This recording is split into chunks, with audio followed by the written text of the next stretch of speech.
It's the circle of life.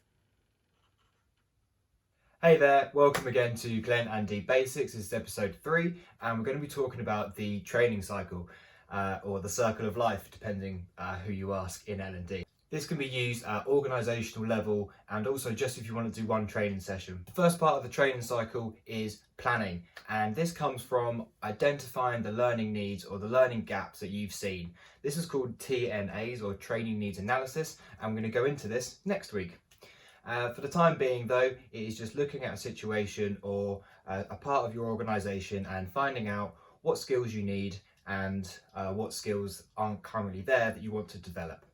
At this stage, it's really crucial that you have the end goal in mind when you're planning your training. What do you want the end outcome to be? The second stage is designing, and at this stage it's really important to involve stakeholders. By stakeholders, I mean people involved in the training. It could be frontline managers, it could be the staff, whoever it is. It's really important that they're involved in this stage, because if they're involved in the design of it, they're more likely to implement it and be encouraged to take part in it. Stage 3 is the delivery. Now, I don't mean delivery like a postman where you just do something and leave it and that's it.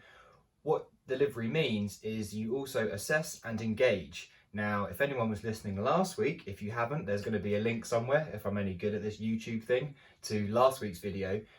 Do your ABCs, get your attention at the start, get the breakdown, and make sure you get that check on learning with an assessment. That is your whole delivery phase. And the fourth stage is evaluate. Always evaluate your training. Get feedback from your mentor or your coach or whoever it might be that's overlooking you doing this training, or get feedback from the participants themselves, because they'll tell you what they enjoyed, what worked and what didn't work.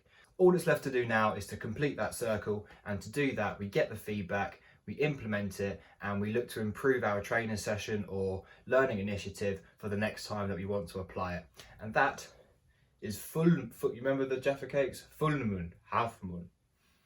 There you have it, a really quick overview of the training cycle that you can use at organisation level for large-scale L&D initiatives, or you can use for just a singular training session. That's it from me. Thank you for listening to another episode of L&D Basics, and have a great week.